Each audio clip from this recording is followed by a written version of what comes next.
Good morning. Good afternoon. You screwed it up. I swear it's Yeah. every time. All right. Good morning. Good evening. Good afternoon. Whatever time it is, Welcome to another episode of an honest conversation. And we are, man, it's been a couple weeks. It's been 3 weeks. Well, actually, we're late because we had to reschedule because we have a high-profile guest tonight. High profile. High profile. We had to get security clearance. Yeah, I mean, you should have seen the cars that, armed guards. We've got one standing outside. Yeah, there's one at the door. I'm kind of afraid of. So we're excited to be back tonight. Got a lot of fun-filled things we're going to do tonight. We're going to touch on a lot of different subjects. But we didn't introduce ourselves. You think they know who we are by now? For the 3 people. So this is absolutely. So this is Mark Lambert. I'm Tyler Ingram. He's your co-host. Yeah, I'm the co-host. And we got a special guest tonight, my good friend, and I guess we are co-workers and That's right. And exercise partners. I hope he gets paid more than you. I doubt it. I doubt it. But we have Calvin Middleton with us tonight, and Calvin's a great guy. We've been trying to get this kind of set up, but like I said, you're so busy, man. Your fans and small child at home. Go ahead and tell everybody a little bit about yourself, Calvin. All right. Well, as he stated, I'm Calvin Middleton. Man of many hats, to say the least. If I had to mention, full-time dad, deacon. I've been coaching, give or take, like 11, 12 years now. Mm-hmm. And I really just enjoy, pouring in the kids and just being the better me I know how to be now. Hadn't always had this train of thought. And so, I figure now that the Lord can use me, I just try to be the best I can be. Amen. Hey, I don't want to bust in here, but I mean, you got a wife, brother. You might want to mention her. I mean, I know she's gonna see this. I'm trying to help you out. That's bro. right. That's right. That's right. She's his much better half. That's what I hear. I hear the same thing. I hear the same. I see that. Like my wife speaks highly of his wife. He just happens to be also mentioned. Yeah, she's. Yeah. Tell us a little bit about you. So, my lovely wife, she's a red level graduate. Her name's Shakendra. We've been together about 7 years now, coming up on our 4th anniversary, actually. And, just enjoying every minute of it, Yeah. the good and the bad. Like I said, she's my better half, and she brings the better out of me. So, good point, brother. Well, hey, I've been married 16 years, so I'm thinking ahead. You're not the first guest we've had to remind to talk about their wife, and yeah, Shakendra, bless your heart, darling. Because but no, Calvin, man, he does a lot of things with the kids. I see him working with when we're doing workouts, and he takes time with kids that that need it, but a lot of people would be like, figure it out. I'll look over there. I call it Calvin's corner. He's over there, got his own training center over there, But yeah, man, it's been great. Like me and Calvin, we work out every morning. Well, most every morning. That's right. And I remember when we first started, Calvin had obviously you can look at him and tell he's worked out before, but he hadn't worked out in a while. And I was like, hey man, we ought to just, and then Calvin's taking it, and then he's like 6 o'clock in the morning, and I was like, I'll be there at 6:15. But I was the first one. I beat him there today for the first time in probably 6 months. So what you're saying is he's more disciplined than you. He's younger than me. I mean, he looks more disciplined than you. I mean, you look at his arms and your arms. That's not good. Yeah, he's like, don't be wearing no tight shirt. And then he comes in here and he's got, I think Shakendra sewed them sleeves up before he got here. But we talk a lot about kids that we impact and also in our churches, and on a daily basis, we talk about scripture. We talk about a lot of things. And, I called him a few weeks ago. Matter of fact, right after we finished the podcast the last time, and I was like, hey, man, I'm pretty sure I might have woke him up because it was probably like 9 o'clock when we finished filming. But and we talk about. I kind of referenced it last night, but if you've watched this podcast for any time, it's an honest conversation, and so what we try to do here is we try to. It's not a. This is not a fancy formal a conversation. We're not dressed in suits and ties, and we're not. We're just being normal guys. We got normal problems. We all have families. We have children of our own, and man, that gets messy. Life gets messy, and the life is messy. And I think the church for so long, the church likes cleanliness because the Bible talks about the pure church. And the reality is the only way we're pure is because Jesus died for the church. I mean, but the things that we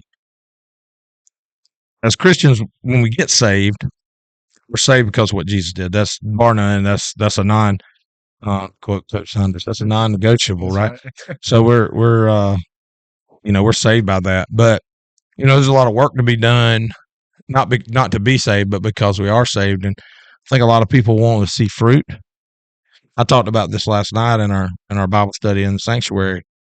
But I think so many people are focused on the fruit. Like I want to be able to have a podcast, or I want to be able to go pray with the sick, or I want to have the courage to stand up and speak about God or whatever it is. But what we really fail to do a lot of times is what takes place between the planting of that plant, whether it's a tree or whether you're planting a garden or whether you're farming. I can go, and I said this last night, I can take the best corn seed they make and I can put it in the ground. But if I don't take care of the insects, I don't take care of the things that come to thwart my plans with that plant, then I'm not going to, if I don't fertilize, I said this, this past year, my agronomist guy was like, hey, if you want to expect a really good yield, he said, I think you need to put this much lime on your fields. And I was like, okay, well, what's that? Well, across the board, it was $20,000. And the only reason I mention that price is not because I have $20,000 in my pocket. And I don't want people thinking I need a loan. No, yeah, that is what that is. That's a loan. I have, for people that don't know, I basically have lines of credit that I run from January to December, and so I just have decent credit, and so I have a long. But then at the end of the year, while everybody's celebrating Christmas, I'm thinking I got a couple $100,000 that's got to be paid in a few days. You know what I'm saying? So no, I have no idea. Yeah, well, imagine. But the only reason I mentioned the amount is because Calvin, I didn't want to pay it. I didn't want to pay that price. I did not want to pay 20. But everybody I talked to is like, hey, and I promise you, I got a spiritual tie into this, and a physical and a mental and emotional and whatever. I didn't want to pay that. And everybody, all the experienced guys that I talked to said, it'll pay you back. Well, I think that's us, spiritually speaking. Anytime something's going to cost us something, like it's like, man, dude, I don't want to pay that much. That's right. Like I don't want to get up at 5:30 in the morning and go work out. I don't want to get up in the morning and talk to God. I don't want to get up that early and read my Bible. I don't want to let God penetrate my heart to the point that he starts breaking down walls that I've had up my entire life because it's so comfortable having those walls up. I'm Baptist. You're Baptist. You're Baptist. Right? So, okay, well, I ain't going over here because I'm uncomfortable. If you want to make a Baptist uncomfortable, let somebody shout. Well, not in your church. It happens a lot. That's different. But and there's a lot of things like that I think that we need to be able to say, okay, man, like Paul says in Galatians, he's like, there's no difference in Jew nor Greek nor slave nor free nor male nor female, and as far as in the fact of what Christ did. And so when I look at Calvin and when I look at you, we all come from different walks of life, different backgrounds. I mean, even though me and you, obviously, we have different stories, but that doesn't separate what God's doing in our lives and what he should be doing in our lives is like, hey man, like, and Calvin says it all the time, like, the most important thing is that I love you like Jesus loved me. So, with all that being said, let's just dive into some topics about. I know right before we started, we talked about being a man in the church today. And I think we have some different stories to come with that. And I think Calvin, if you would just share a little bit about how you grew up and how God molded you into the man that you are today without your father. I think that's something a lot of people need to hear. Uh, yeah. Not to put you on the spot. No, not at all, not at all. Because my story can help somebody else with theirs, Mhm. and I'm big on uh, what good is it for me to know a certain level of knowledge if I'm not sharing it with someone else? Because I mean, I can only do so much with whatever it's gonna have a ceiling. So why not spread the love? But I I was raised in the church. My first liking of it was being a musician and playing the drums and whatnot. But as we all know, the world has a way of getting us off course, so to speak. Not having an immediate father figure, it made me feel as if well, it's not at home. I need to figure out what it takes to be a man. And even then, once you feel like, okay, I got it figured out, who's to say when you hadn't been put to the test of what a man is? Right. Um, tell people all the time that God blessed me with my daughter first because there were things that I thought were cool, quote unquote, that wasn't cool at all. It was just worldly things. Um, Mhm. and I won't get into too much detail about I that. It's listen. It's an honest conversation. but I laugh because I have a good idea. We're men. Yeah, We're men, and men think a certain way. that's right. That's And right. when God gives you a daughter, it tends to change your thinking about Change things. perspectives. And I got of age, and in the world, so to speak. And I keep saying that like I'm covering up what I'm really saying, but I'm like I was in the world. uh, I mean, it was what it was. I feel like Prodigal son type stuff.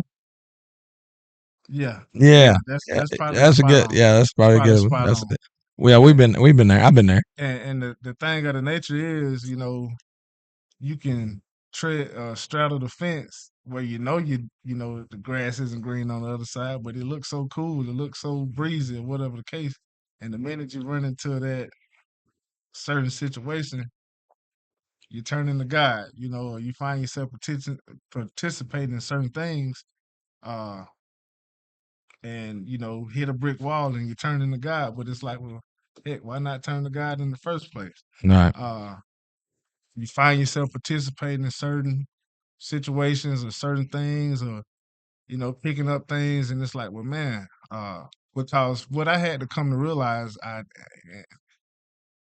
was kind of traumatized from not having my father around. Now he's not dead, but he's been incarcerated since I was, a young age, and we've always had a better relationship because he's always tried to pull the best out of me because I don't think he didn't want me to follow in his footsteps, Right. obviously. But the thing of the nature was, I think he's seen a lot of his better self in me with the choices I made. He tells me all the time about how proud of me he is, and even told one of his friends once that for me to have prospered in the ways that I have, that it wasn't nothing but the grace of God. But I think that quote is so underspoken because it takes a will to want to even be good anyway, man, with the way that the world can fabricate things to let's be like this or let's be like that. And the thing of the nature is like the path is real narrow, but there's so much outside that narrow path to try to knock you off. And So if you're not close, it will. I want to ask you a question because I like to get a perspective that I'm not familiar with, Okay. that something different than what I know.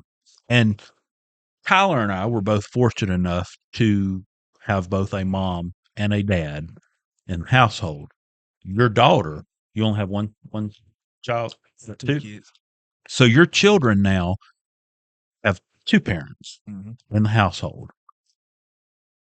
You came from a single parent household. That's right. You can do a comparison. We can't do a comparison. When we look at the Bible, we see a mother and a father in the household. That's right. How much does it mean? How much more important is it to the well-being of a child to have two loving parents in a home? You are obviously the exception to the rule, and there are exceptions to every rule. But if you had to choose, would you have chosen your circumstance or would you choose your children's circumstance? I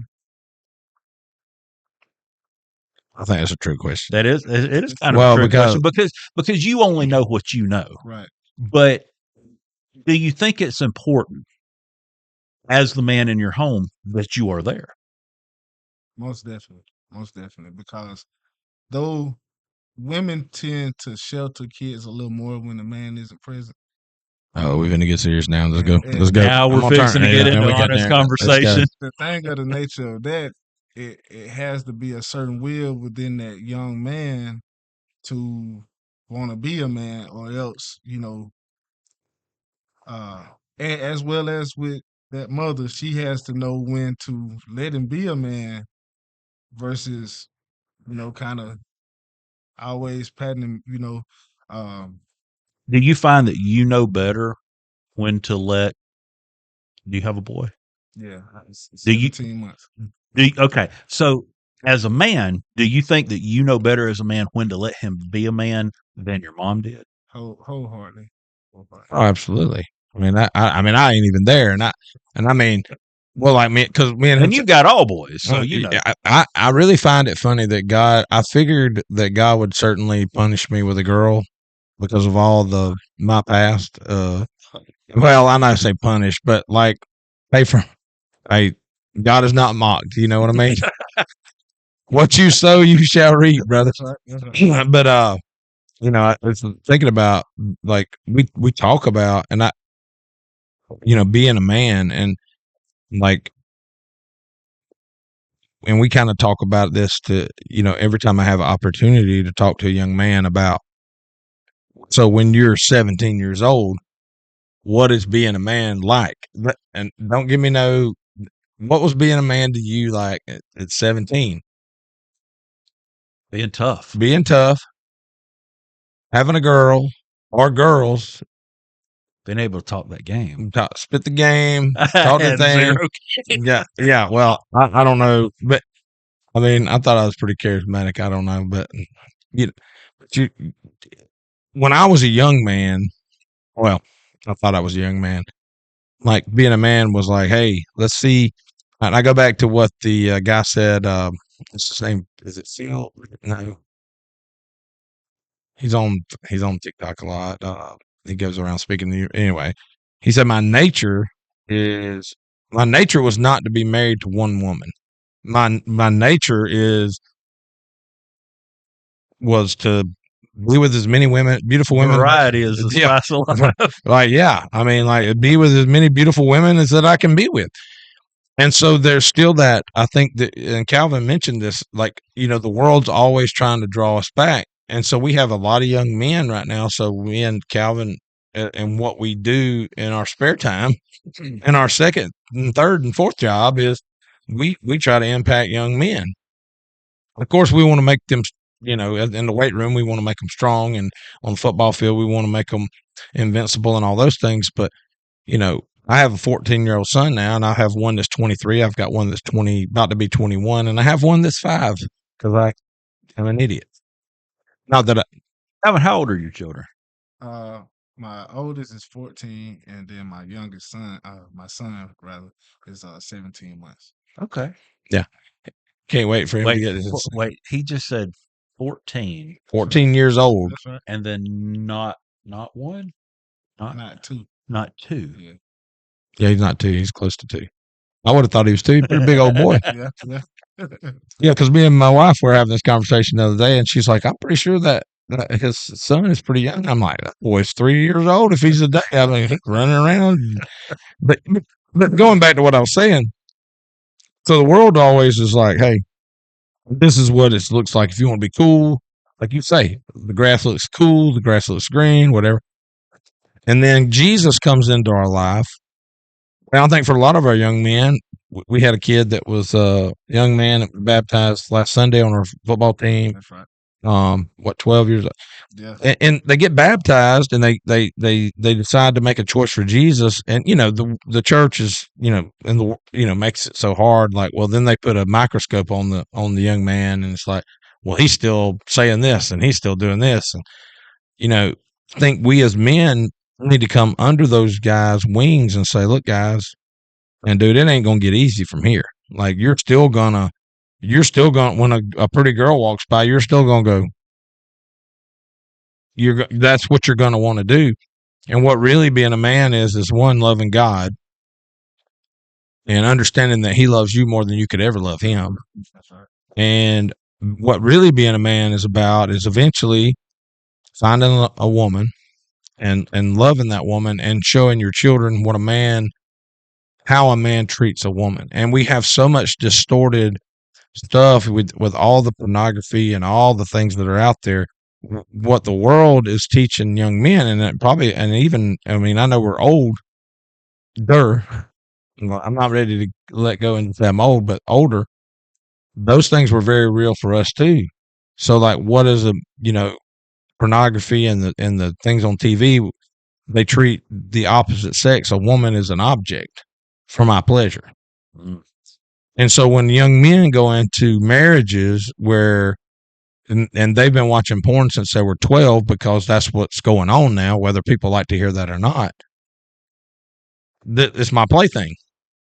And you know what you find out when you get married? What'd you find out when you get married? That ain't true. That ain't even close to true. And so how and I think so it's very important, whether you come from Calvin's background or you come from our background, you have this opportunity now to teach our sons, those sons of others that God has entrusted us with, what a real man looks like. And, even Coach Tracy today in our devotion with the team, he talked about, the world wants you to be cool. But you think about people like Phillip Rivers and Tim Tebow, who went against kind of the world standards, and they were dudes, right? So to be and when I say dude, that means the man, like they were the men, and I think this is a very needed subject. We need men in our churches and in our schools and in our families to kind of rise above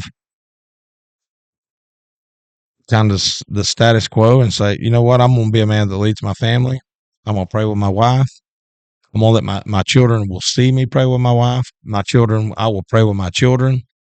They will know that no matter how big Daddy Calvin's arms are, or how big, or how, Mark, you haven't worked out. So I work outside. It's messed up. yeah, you work outside. You work for the Social Security office, man. Give me a break, bro. Work outside on the weekend. Yeah, I know. Well, I can see that tan you got. Yeah, I know, man. I'm sorry. Well, your sleeves do look a little tight. Because the shirt that you give me for Poplar Creek Farms was like a size too small. But yeah, sure. So, no matter how big, the point is, our kids look at us like we're invincible, and so they're watching. And nothing drives me more crazy with myself than when I feel like I let my kids down with their mom. Or So I got a question. Interject. I got a question please. for Calvin, because I like to ask questions that I just for new people. I love when we have guests. We were talking earlier. That's right. About the Bible and the things that we have in common. Who led you, like, who would you say had the primary influence in your life that led you to Jesus? Well, I know there's many. I mean, I have yeah. many in my life, but primarily, who would you like if you had to give credit to somebody? You had to choose one person. Who would that be? Well, it would have to be my late grandmother. She wasn't the most outspoken spiritual person, but she faithfully believed in having us in church. Me and my younger siblings. And I watched her, because my grandfather he passed. You take it. My dad was in. He went to prison when I was 5. My immediate grandfather that I kind of was raised around, he died at 7, and so I watched her raise, 5 girls, raise myself, my younger siblings, and looking back at it now, it's like, man, God really had His hand over her life because I seen her wake up a lot of mornings and go to work a lot of days that just, it's like I remember waking up at 4 and 4:30 in the morning. And I would tell myself like, man, I get older, I'm not working like. And it's Man, natural that's now, hilarious. and so she probably had the biggest impact. Outside of that, one of my aunts I lived with for a while, um, they were just real, and I mean still are, very fluent with reading the Bible, always having, different inspirational quotes and things of that nature. Like I said, about the man perspective, it takes none but the grace of God for a man to want to be a man because coming up in a um all woman household immediately, um it's how can you say you're a man if you're not around it, or you hadn't been put to that test. See, I didn't know the answer to that when I asked you the question. Yeah. Okay.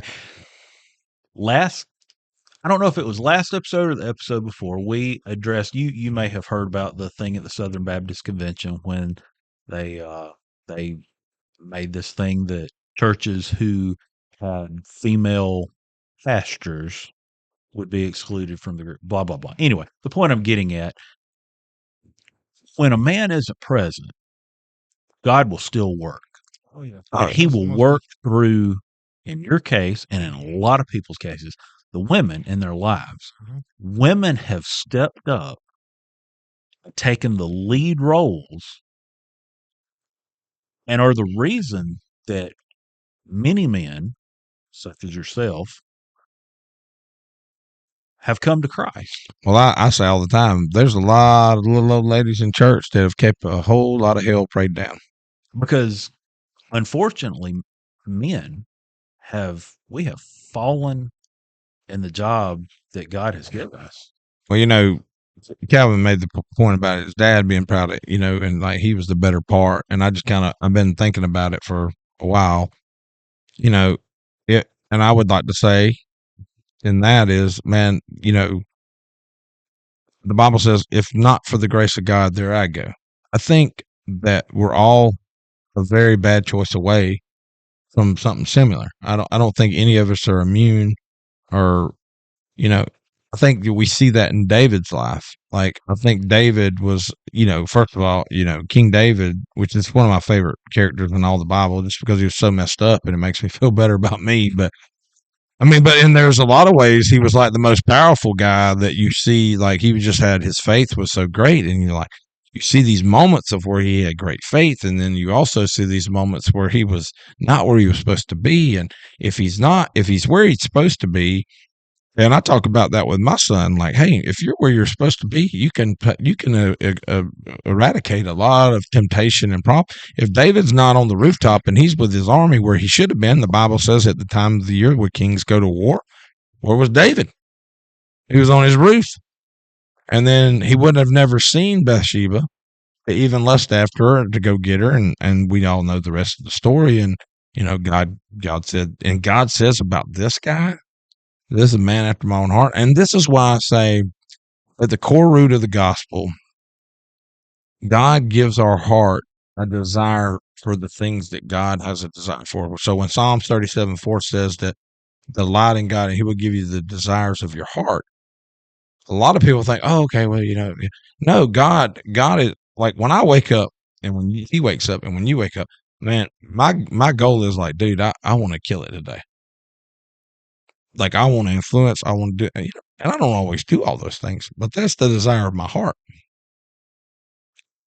We have this nasty little thing that Satan and our flesh tells us, like, well, if you really wanted to serve God and you wanted to do all these things, why didn't you do them? Well, it's because our flesh gets in the way, and it's because the enemy gets in the way. But then the reality is there's 3 guys sitting right here tonight that are 100% righteous before God as if we never sinned. And somebody say, well, that's pretty arrogant. I'm not saying that because of me. And I'm not saying that because there's nothing we've done.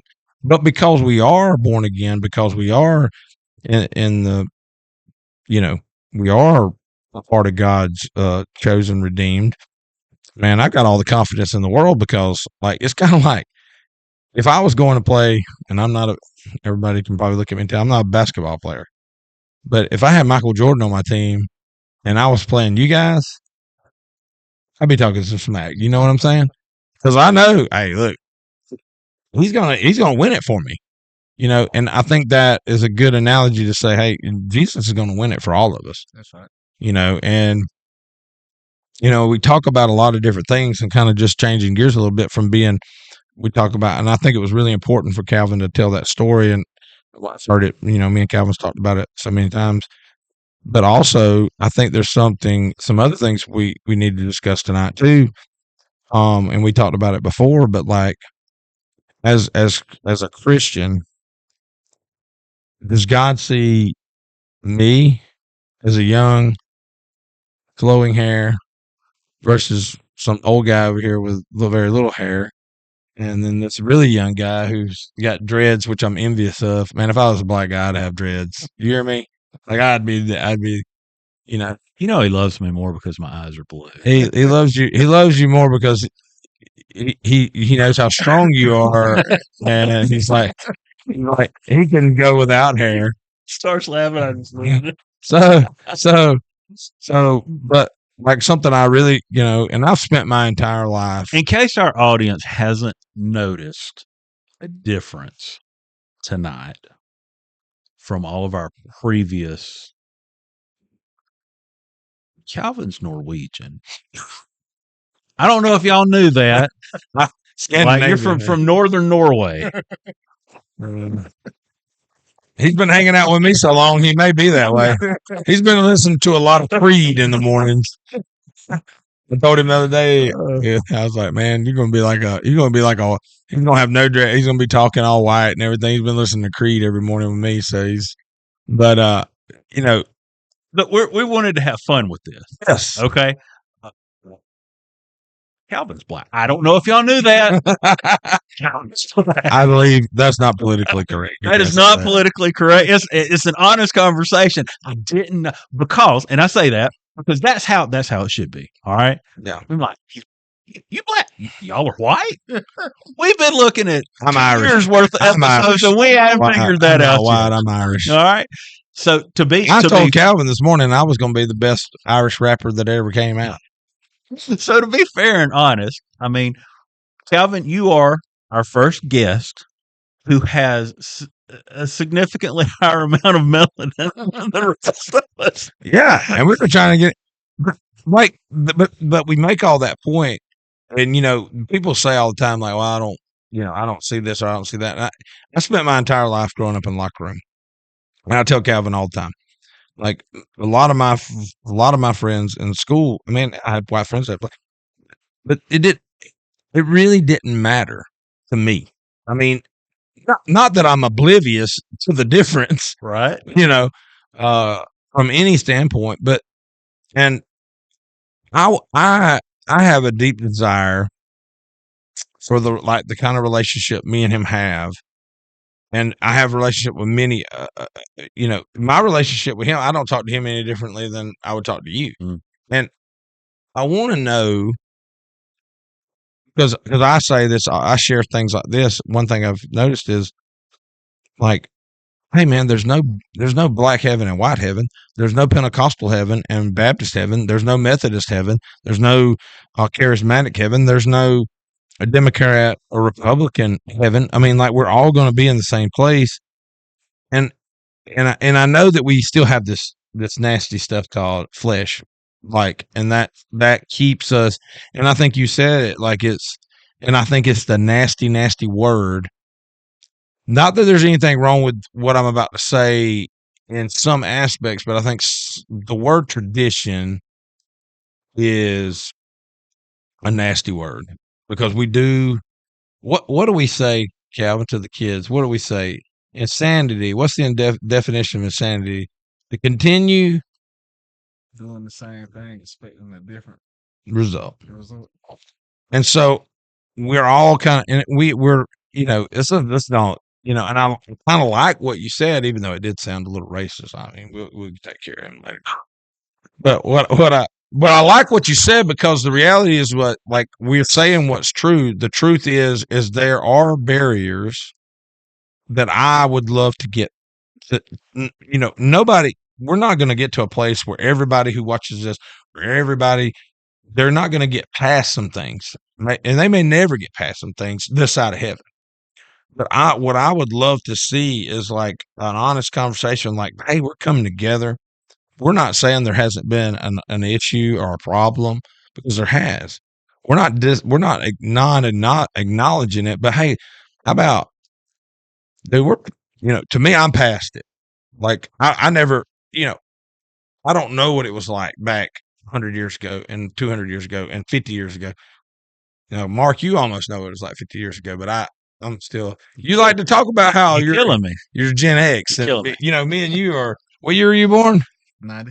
You're millennials. Yeah, well, I'm an old millennial though. He's a new millennial, so whatever. But anyway, like, but I know what it's like now, and like I said this before. Like I do not. I really. I believe this to be true. Like I'm convinced that it's true. I don't think we have a denominational problem in America or in the world. I don't think we have. And I've said this before. I'm not saying that there's not race issue because there is. If I was to sit here and say, "Oh well, nobody's," look, there are white folks that are racist, and there are black folks that are racist, and there are Mexican Americans that are racist, and there are Mexicans that are racist. And all these things, like, dude, like we see it in the Bible, even examples, because the Old Testament, whether y'all know it or not, whether anybody knows this or not, the Old Testament is not a booklet about what you should do. I mean, dude, we've been reading Genesis, and there's a lot of things that happen in that book that you're like, nah, I don't think we should do that. You know what I mean? But I don't think we have a political issue. I think we have Christians, and I'm talking about Christians now, that have issues in their heart where they've hardened their heart about certain things because of tradition. And I don't mean necessarily the First Baptist Church, wherever you attend. I'm saying we have tradition in our heart. This is how it should be. And I've asked several of my good black friends, like, why don't we kind of get together more? And we asked Calvin that question, and Yeah. Tell us what your answer was. Well, he's going to use that nasty word. well, to round it up, man, and this just dropped on me as you were saying what you were saying, but it's almost like it's another tactic of the enemy. Because Absolutely. If I'm a dislike you just because my skin's a little darker or yours is a little brighter. I mean, if I can come at one with, you know what, that brother has just as much love for me as I can have for him, then that's just something in the way. And the thing of the nature is, people will magnify something that I may not mind. I can have a flaw amongst myself, and just because it holds a different value in their mind, then they may feel as if they can belittle me because I don't mind letting you know, okay, no, brother, I'm not perfect, but you know what? I believe in God, and I love you like He want me to love you, and on and so forth. But yeah, like the world's changing. We have to change with the world in order to overcome what the enemy's throwing at us. And when you find yourself being closed minded, that, okay, well, this is just the way things have always been. Well, Well, you got to get out of the nutshell. one of the best things I ever heard was from a guy who was like, when you disagree with somebody who has maybe a different political view, maybe a different thing, and we tend to gravitate toward people who have our same opinion. So, like, I'm gonna find people who agree with me. Like, we call out Facebook stuff all the time. You ever see somebody put on Facebook, "Well, I'm not about drama, but what do y'all think?" I beg to differ. I beg to differ. You are about so when people say that kind of stuff. I just ask you, if I was to take my wrist and Calvin was to take his wrist and Marc was to take a knife, which we're not doing any bloodletting tonight, okay? But if he was to take a knife and go Not across, on air. not on air. I'm in the wrong room. But if Calvin put his arm next to my arm and Marc put a knife against both our wrists, what color is going to come out? Not red. That's right. What keeps you alive? That heart beating, right? That's right. What keeps me alive? Where you breathe? You breathe air. Yeah. Breathe air. And man, what kind? Let me just throw this out there, and I know how the people at this table feel.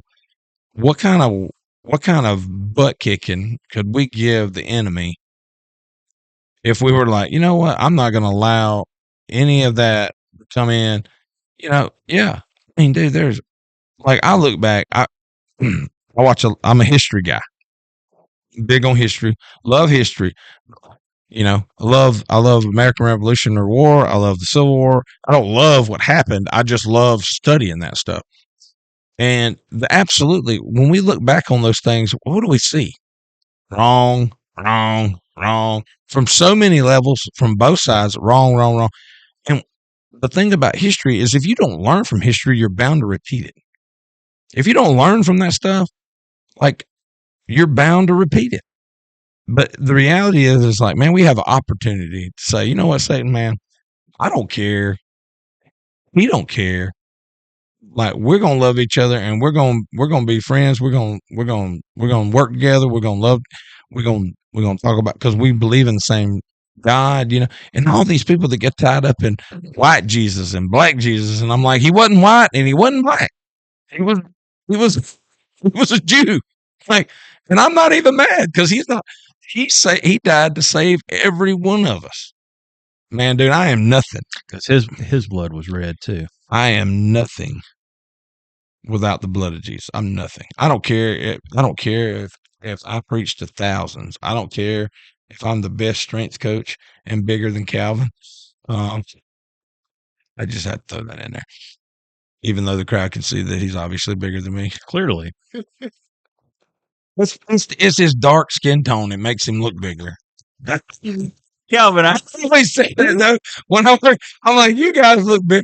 That's why all these white people are going to the gym. you know what your problem is. His beard's better than His beard is better than mine. Calvin, I asked you earlier before we started, the clear realization is that for whatever reason, and you told me what you thought the answer is, and think that answer is right, but you just give another answer that I think is even better. We tend to segregate ourselves in churches. That's right. Because we use the terms black churches, white churches. But as you and I were talking, when we get to heaven, God's church. That's right.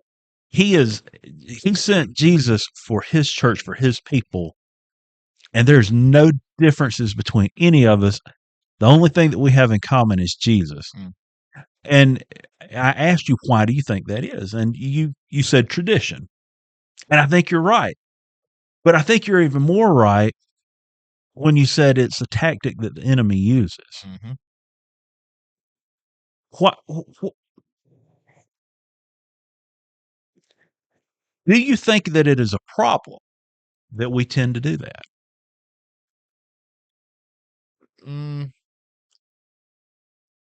In a sense, if you're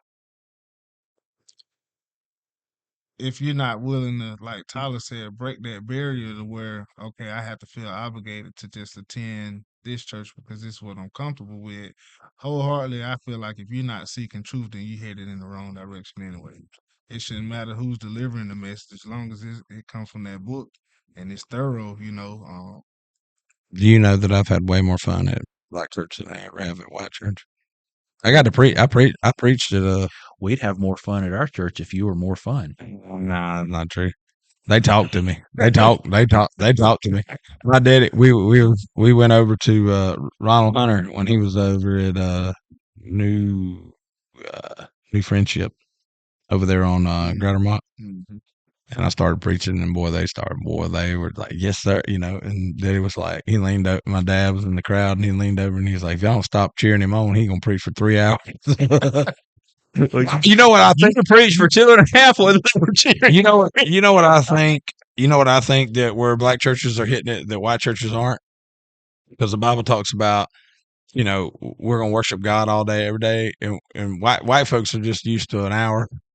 Because we got a roast enough. The house gonna burn down if you don't. I don't know. I don't know if you've ever been to a post service where they got ribs on the grill, but it is phenomenal.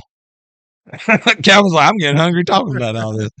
But I think that these conversations that we're having are, I think about the conversations that need to be had. Like these are conversations. It's like when you're in church and nobody wants to talk about sexual immorality. They don't want to talk about pornography. They don't want to talk about things that are unclean and untidy. And like we want people to come to our churches and not have any problems. Well, I can tell you, being a pastor 14 years, there are no people in your churches with no problems. The only people in your churches with no problems are liars. The enemy loves it when we don't talk about it. That's right. And for whatever reason, society will admire what we don't know. And again, like I was saying a while ago, it's nothing wrong with being comfortable in your skin. I think whenever you know you have a problem with something and you're not willing to seek help for that problem, then I mean you definitely not doing anything to get past it. Uh, because so many times you'll see people just trying to think of an example. Just say you have someone that has trouble cursing or whatever, but then you could have another individual that deals with, like you say, pornography or something in that nature. But being that you don't know about the pornography, people tend to not what you can see. You know what I mean? They won't respect that. Well, I'm better than such and such, or just it's you got to be comfortable in your own skin and come to realization that though you cover as much ground as you think you have covered, you're never gonna get to your 100% best, because if that were the case, then how would we still have leverage to want to lean on God or need to lean on God? Why would Jesus even die in the first place if you could? Like if we it was could just do it ourselves, we wouldn't need Jesus. Here's what the sermon would be if you could fix yourself. I would go up every Sunday morning and I'd be like, quit being bad. Just stop it. And I've heard messages. I was at a beach retreat with some youth, and literally the message was stop sinning. Well, I was floored. I mean, it was a young guy, and I give him some grace because he was a young guy. But I'm sitting there going like, "Whoa, that's profound." Like, yeah, if we could all do that, then we wouldn't even need Jesus. Like, Jesus, you just stay where you're at. Like he bled, he died, he took the beating for all of us, and then you have the nerve to come in here and tell me just stop. But I think to round this thing out is the verses is the chapter Acts chapter 10. There is I don't know if you know, but there was some race issues going on in the New Testament, and it wasn't black or white. But matter of fact, I don't even know if black and white people were even in. It was nationality. Nationality is what it was, and so God gives Peter a vision on the rooftop there about. First of all, it comes to a food issue. So we got a lot of issues. In case our audience did not know, this is one of the single greatest chapters in the Bible. Yes, because it allows us bacon. Yeah. True. I'm sorry. True. I No, digress. no, yeah. I mean, you can't argue with bacon. And so, like, if you don't know, like the Jews, like they couldn't eat pork, they couldn't eat shellfish, they couldn't eat they couldn't eat any of that stuff. All, all the good stuff. all of it. How many people on the podcast not like fried catfish? Yeah, couldn't eat that. So anyway, so the reality is God shows Peter this vision of these unclean, what they called unclean animals, and he said, "Arise and eat." And he said, "No." He said, "That's unclean." And God said, "What I have called clean, Let no let no man call it unclean." Now, the other part of that is that Peter's about to be called to Cornelius, who is a Greek or a Gentile, which was basically a Gentile is basically anybody who was not a Jew. If you don't know what that means, I mean that don't mean Ethiopian, Roman, us. yeah, all of them. All of The us. three guys on this podcast, We're Gentiles. We're Gentiles. And he's like, "Oh my God," because there was just this thought, and Israel was God's chosen people. Well, Jesus went to the Israelites first, and they rejected him. They crucified him.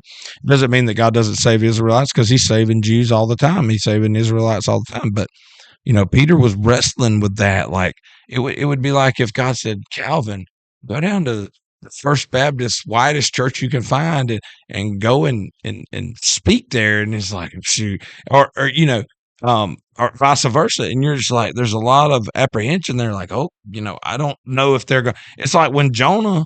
Here's even a better one. When Jonah was called to Nineveh, the Assyrians. All right, we know the Assyrians are not exactly known for their hospitality. At least not the Jewish. Okay, if you don't know what the modern day Assyria is, Iraq and Iran, or one of them, but I know it's at least one of them, if not both. Is anybody jumping on a plane to go preach in Baghdad? No. I would go to Baghdad before I go to Tehran.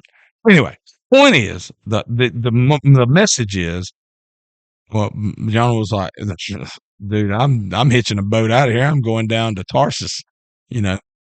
Which a funny note is, who else was from Tarsus? The Apostle Paul was from Tarsus. But anyway, he's headed out there, and we know the story of they throw him overboard. He's swallowed by a great fish. But he goes and he preaches there, and really it's funny because he goes and he preaches, and the whole city turns back to God, and he's mad about it. He's like, and he's mad. So I want you to think about something real quick. Even for the people who may watch this who don't agree that we three are a brotherhood, maybe you have some kind of racial problem, you have some kind of this problem or whatever problem. I want you to think about something. God called Jonah to go to preach. I think it's funny that it's easy for us to go and preach to people that we love. Like I love the people here at Buck Creek. I've known them for years, most of them, and like, well, what if God called you to go preach to a bunch of Muslims? Let's do something across the board that we would be like, because you know what they say, death to you, like death to America, death to the infidel. Guess who the infidels are? These three guys sitting right here. What if God said, "Hey, I died for those guys too, died for that girl too," whatever. So it goes all the way back to the beginning of the podcast. When something is painful and we don't want to pay that cost, if I stick my hand to grab something and it's got a bunch of briars on it, what's the first? Do I say, "Oh, that felt good, I want some more of that"? What do we do? Calvin? Pull the hand off. That's right. When we're doing push-ups, man, my shoulders are hurting, my arms are killing me. Like, I quit. Like, so pain, your body will always tell you something that's uncomfortable, stay away from it. But I believe God is leading us into those uncomfortable moments. And I believe the reason is because in those uncomfortable moments where we're not comfortable, that's where God shows up and shows out the most. Hey, the most. The most. It's like when Peter was on the water, man. Like Jesus was like, "Come to me," and he like gets out and he's like, man, he's just walking on water, and all of a sudden he starts looking at everything going on around him, and he's like, and so I invite you tonight. And first of all, I want to thank Calvin for being here, and his honesty, and things that we can learn from, because I think if we don't attempt to see something from a different angle, like you said, so many people in churches are closed-minded, they're small-minded. God is in a box. This is my box for God, and He don't exceed that box, and that's just not reality. So, Calvin, one thing that we do before we close out a episode, when we have a guest, we give our guest the final thought. So, anything that you've been thinking about during the week that God's laid on your heart that you want the 5 people who watch this to hear. Hopefully, we got to quit saying stuff like that. We really we were because it's negative talk. We talked about it today. There's Negative at talk. least 8 people who watch this. We had a few hundred views before.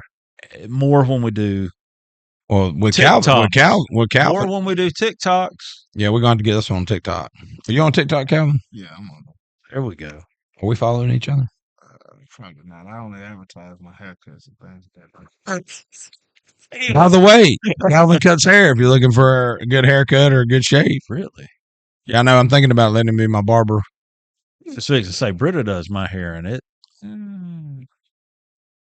At any rate, I could do your hair. There's not much of it. I'm gonna put the camera on you, and any final thought, any word that you have for the folks watching. We always give our guests the final thought. Not to put you on the spot. He's been doing that all night. I guess the only thing that comes to mind is just be the best you know God puts on your heart to be, because you never know who's watching and looking to pull something from that. And that was a lot of what made me kind of transitioning into the man I feel like I need to be. I find myself, for various reasons, mingling with, or I won't say people, areas that I shouldn't have, and I always knew that I was capable of being better. And so now, a lot of the reason why I pour into the kids is because I want to give them something that I didn't feel like I had when I was in their shoes.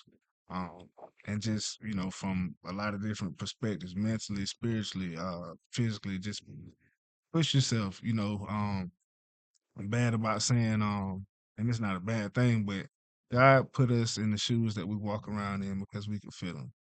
And my shoes are different from Tyler's. That's a good thought. Amen. That's a good thought. It's just be the best you can be. Though the road may get rocky or valley may get low, it's all more the reason on why you should just keep going, because, like you said, that's when God's gonna show up the most. And just to prove He can do it.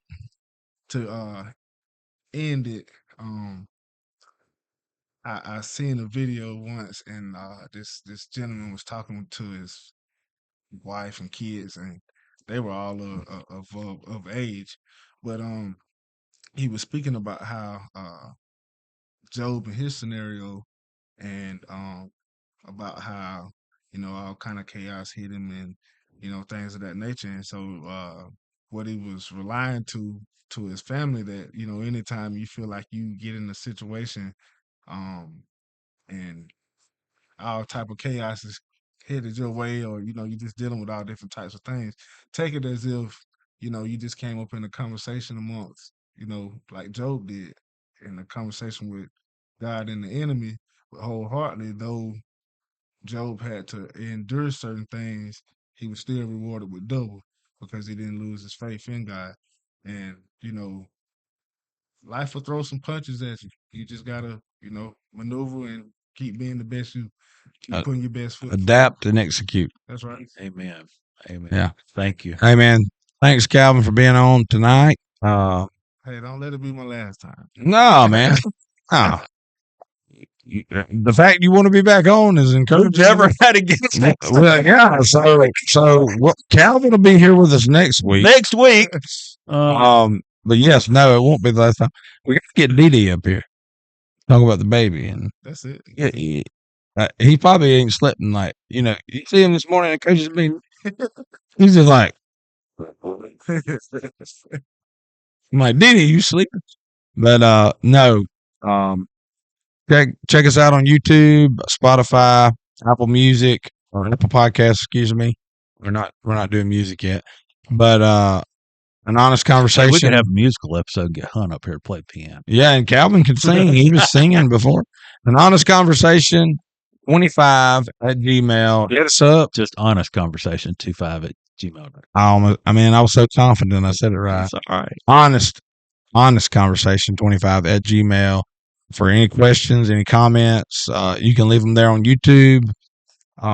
Message us if you're friends with me and Mark on Facebook. Message us if you're following Honest Conversation on Facebook or TikTok. Hit us up. Subjects, whatever it is, man. We really want to do this. We really want to help. So it's not going to bother us for you to ask. So We love it. we love it. And we love you. Calvin, you love them? Dearly. All right. Thank you. Till next time. See you later. See you.